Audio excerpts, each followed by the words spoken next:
मैया को संदेह हो जाए, मुझे जाना होगा शनिदेव। प्रभु, कृपया अपने विराट रूप के दर्शन दीजिए।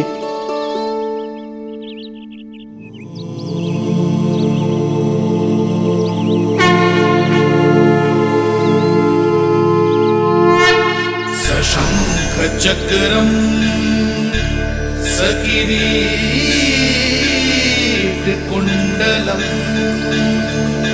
सपीत वस्त्रम सरसीरुहेक्षणम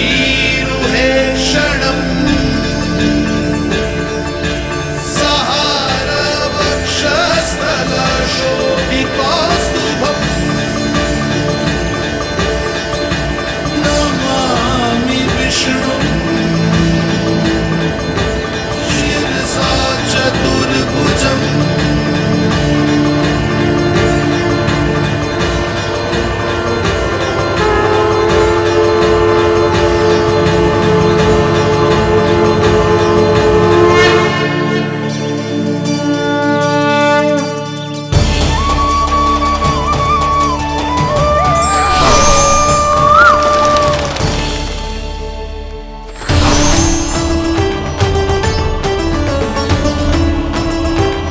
हे श्री हरि, मुझे पंछी की छाया।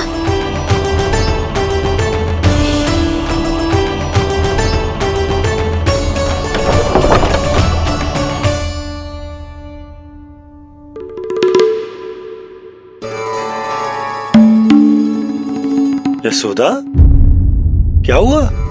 क्या देख रही हो? क्षण भर को लगो जैसे लल्ला की ना कोई पंछी की छाया हो। पंछी?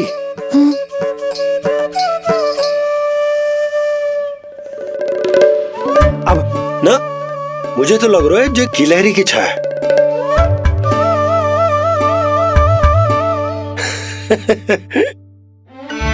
यशोदा, बालक नीलमणि है और बालकों वाले काम तुम कर रही हो। अरे प्रकाश और छाया से खेलने का काम लल्ला के लिए छोड़ दो। अरे परंतु ये देखो, झरोका खुलो है, ठंडी बयार चल रही है, लल्ला को ठंड लग जाएगी। बंद करो, जाओ। हाँ हाँ हाँ लल्ला, ए लल्ला।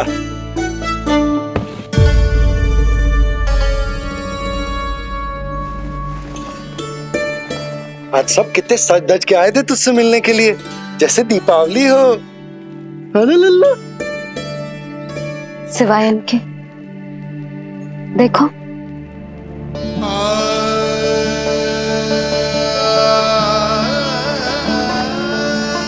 जब से चिच्ची मथुरा से लौटी है, इनका सजना सवरना सब छूट गया है। मैया, तब तो हमें अवश्य ही कुछ करना चाहिए। सुनो जी, हमें अवश्य कुछ करना चाहिए। जे इसे देखो, ना तो जे थको है, ना इसकी आंखों में नींद है। हो सकता है इसका भी मन हो अपनी बड़ी माँ से बात करने का।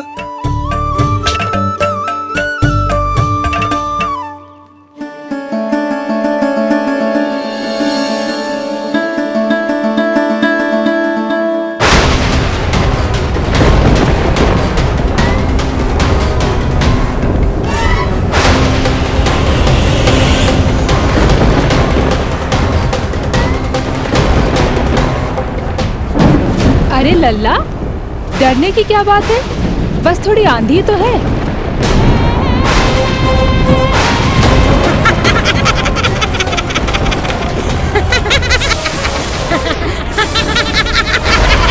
लल्ला, लल्ला, लल्ला, लल्ला।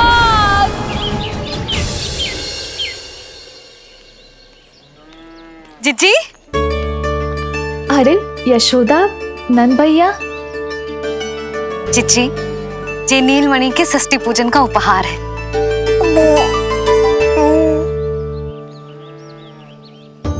यशोदा, नंद भैया, मैं आप दोनों की भावनाओं का सम्मान करती हूँ। आप दोनों को तो पता है, मेरे हृदय में नीलमणि के प्रति अत्यधिक प्रेम है। यशोदा, तुम तो जानती हो मैं ऐसे वस्त्र नहीं पहनती। स्त्री का श्रृंगार उसके पति से होता है और मेरे पति तो उस महादुष्ट कंस के कारागार में बंदी है। ऐसे में इस रास रंग का झूठा दिखावा कैसे करूं नंद भैया? अभी समय नहीं हुआ है, इसीलिए विवश हूँ। पर आपका दुख मैं भली भांति समझता हूँ बड़ी माँ।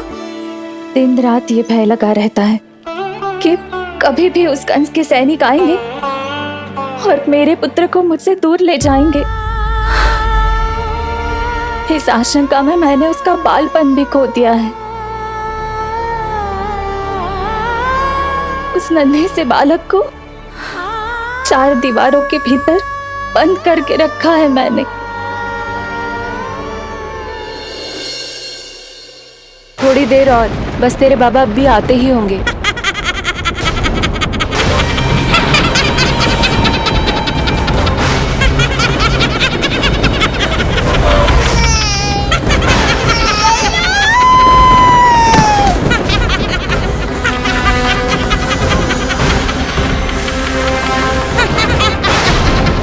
भाभी, आपका पुत्र हमारे नीलमणि का बड़ा भाई।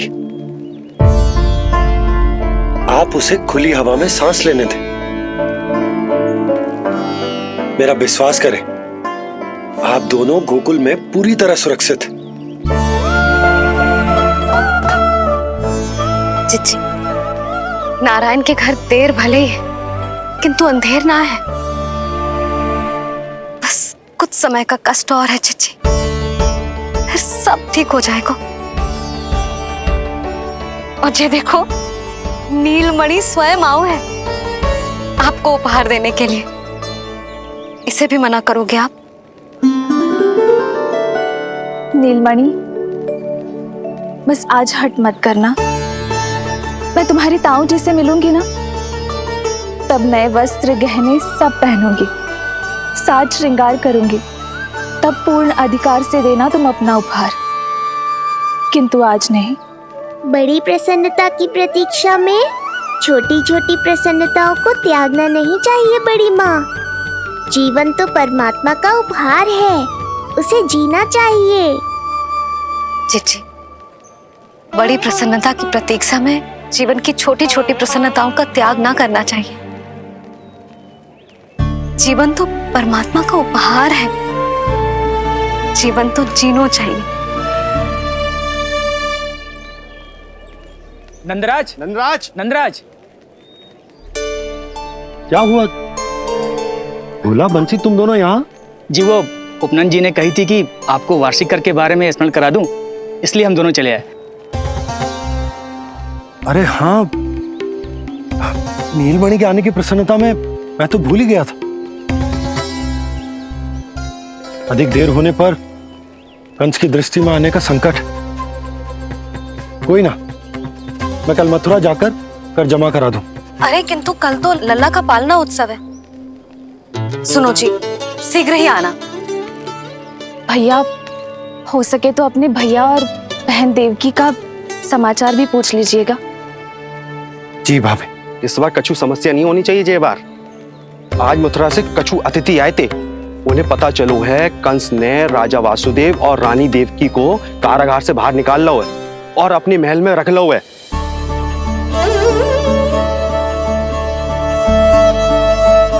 ये तो अत्यंत शुभ समाचार है।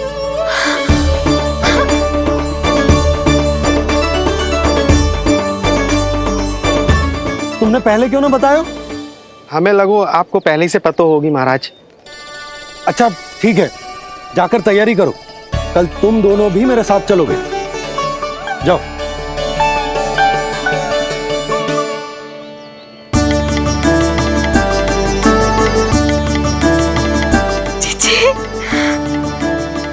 भाभी, यशोदा ने कहा था ना कि नारायण के घर देर अवश्य है, परंतु अंधेर ना है। प्रतीत होता है हमारा नीलमणि सबके लिए सौभाग्य लेकर आया है। सच्ची भाभी, नारायण का वरदान है जय बालक। भाभी, अब हमें चलना चाहिए। और हाँ, कल वसुदेव भैया और देव की भाभी से बिना मिले वापस ना आऊंगा मैं। उन्हें कह दूंगा और बता दूंगा कि कितना स्मरण करते हो आप उन्हें। चिच्ची, शुभ समाचार मिलो है। अब तो जो उपहार स्वीकार करना पड़ेगा। हाँ यशोदा, अत्यंत शुभ समाचार आया है और अपने साथ ही आशा भी लाया है कि अब शीघ्र ही उनसे मिलना संभव होगा।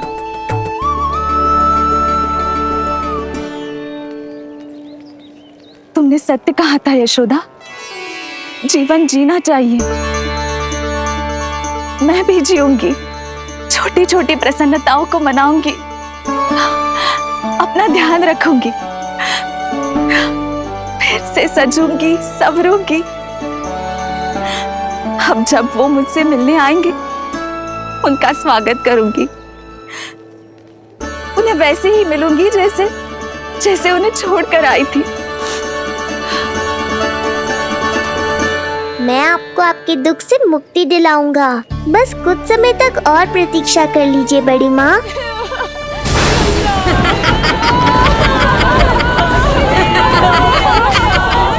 कब तक बचेगा शिशु विष्णु? आज नहीं तो कल तू मेरा निवाला अवश्य बन जाएगा। कल तुमसे भेंट होगी पूतना। कहाँ है तू शिशु विष्णु? शीघ्र ही तुझे आहार बनाऊंगी मैं। तुमने बहुत दुष्कर्म कर लिए पूतना। अब तुम्हारे आतंक का अंत करूंगा मैं।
चिंता क्यों करती हो मैया?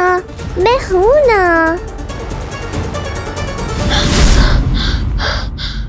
नेत्र खुले रहे तो मैया पक्का घबरा जाएंगी। यशोदा, क्या हुआ? अरे बोलो ना, कोई बुरा सपना देखो। ना, स्वप्न तो ना था, किंतु मेरा मन बहुत घबरा रहा है। ऐसा लगो जैसे नीलमणि को कुछ। ये देखो, नीलमणि तो शांति से सो रहा है। तुम ना व्यर्थ ही व्याकुल हो रही। बाबा सही कह रहे हैं मैया, कुछ नहीं होगा मुझे। सुबह होने में अभी समय है। व्यर्थ की चिंता को झटक सो जाओ। अच्छा, ऐसे कैसे झटक दूं चिंता? नींद अचानक खुलो है मेरी। इसका अर्थ है अवश्य ही कोई बुरी दृष्टि है मेरे लल्ला पर।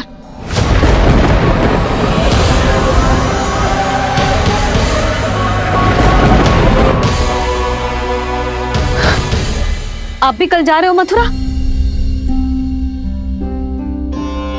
सुनो जी, जाना आवश्यक है, रुक ना सकते आप? कर जमा करानो है यशोदा, कल अंतिम दिन है। यदि वो निकल गए तो नारायण ही जाने वो कंस क्या करेगा। जानो आवश्यक। पिछले 6 दिन से नित्य कोई ना कोई कर्मकांड संस्कार चल रहा है, इसीलिए तुम थक गई हो। तनिक विश्राम कर लो, सो जाओ। देखो, नीलमणि भी जय कह रहा है कि मैया मोरी विश्राम कर लो, सो जाओ। कल मेरा पालनोत्सव मनानो है कि ना?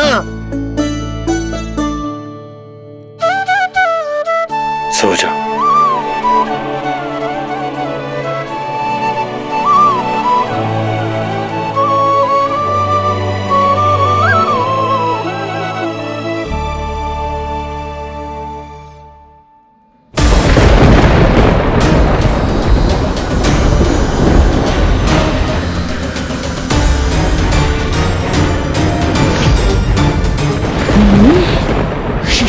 गंध। पर अब तो भूख भी मिट गई है। एक रात का समय बचा है बालक, जी ले। कल सूर्य की पहली किरण के साथ अंतिम सांस लेगा तू।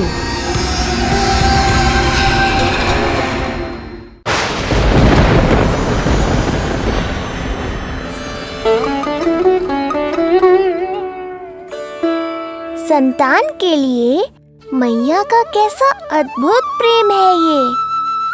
पूतना की छाया से ही इन्हें आने वाले संकट का आभास हो गया।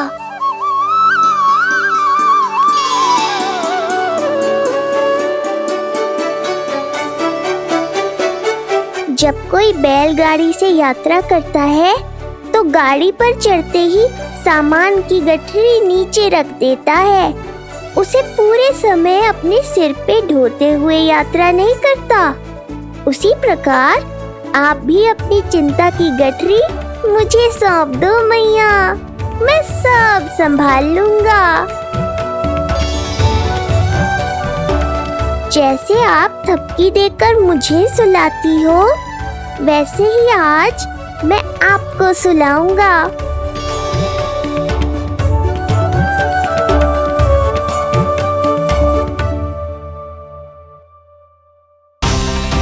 वचन देता हूँ मैया, जिसने आज आपकी निद्रा भंग की है, कल उसे चिर निद्रा में सुला दूंगा मैं।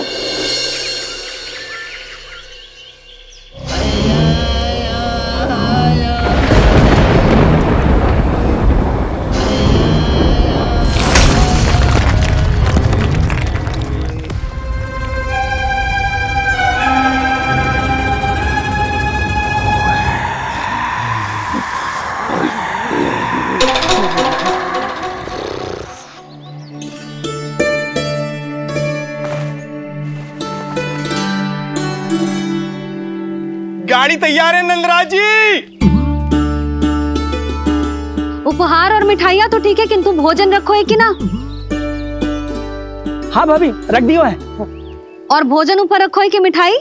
भोजन ऊपर रखो है भाभी। मुझे लगो ही था, अब मिठाइयाँ पिचक जाएंगी ना। हाँ भाभी, तो अभी मिठाइयाँ ऊपर रख देते हैं। क्या होगा बंसी भैया, फिर मिठाइयों का रस भोजन में चला जाएगा ना। मैया ऐसे पूछताछ करोगी तो हड़बड़ा तो जाएंगे ही। अरे भोला बंसी, अरे भोजन और मिठाइयों को अलग अलग रखो भाई। यही कह रही हो ना सुधा? अरे वाह, आज हमारा राजकुमार जल्दी उठ गए हो। इसे भी पता है पालना उत्सव में इसके बाबा ना होंगे इसके साथ, इसीलिए विदा करने आ गए। फिर कोई ऐसो कर्मकांड ना होगो जब मैं ना हूं। बस आज जाने दे लल्ला, सबको जाकर अपने हाथों से मिठाइयां भेंट करूंगा और सबको बताऊंगा कि इतना सुंदर, इतना प्यारा लल्ला का बाबा बन गया मैं।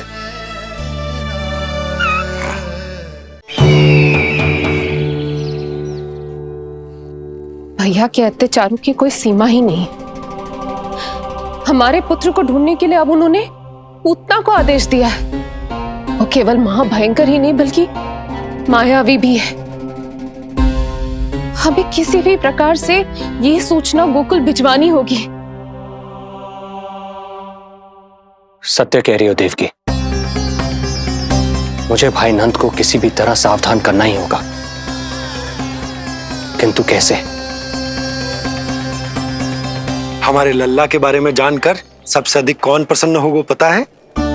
वसुदेव भैया। सत्य कहा आपने।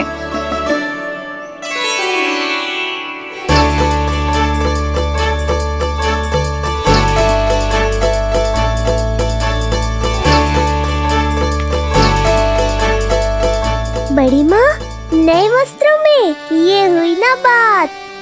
बहुत बहुत अच्छी लग रही हो रोहिणी जीजी, सच्ची।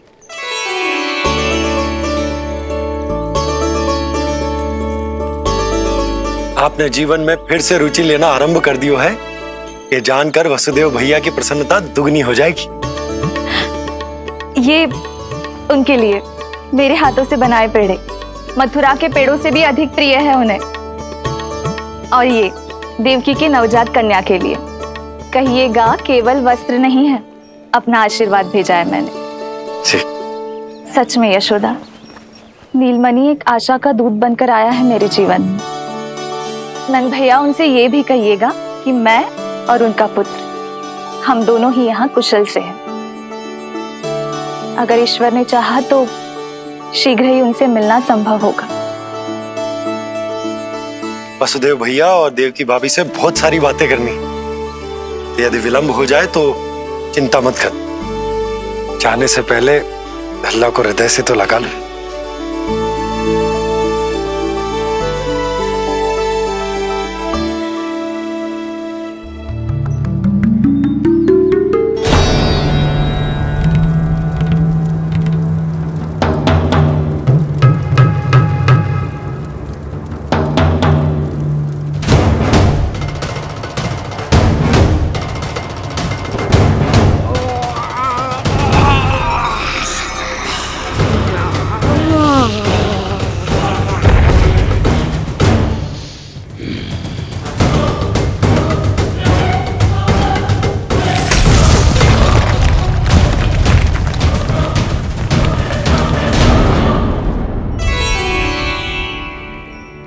कछु विचित्र सो क्यों लग रहा है मुझे? बाबा, आपका पुत्र है ना यहाँ, सब कुशल मंगल ही होगा।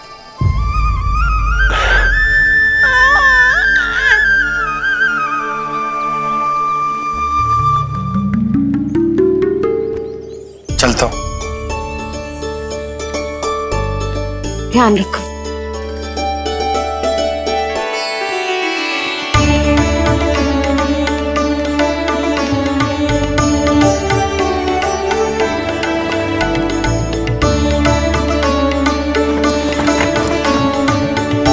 जय राम जी की। जय राम जी की।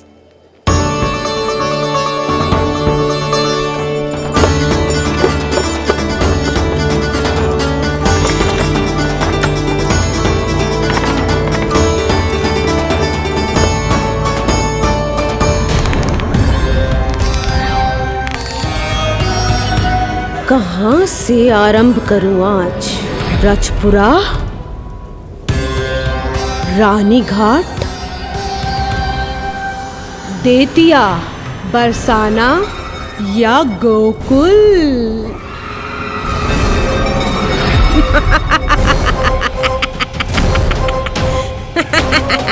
यही तो चाहता था मैं कि तुम यहाँ आओ।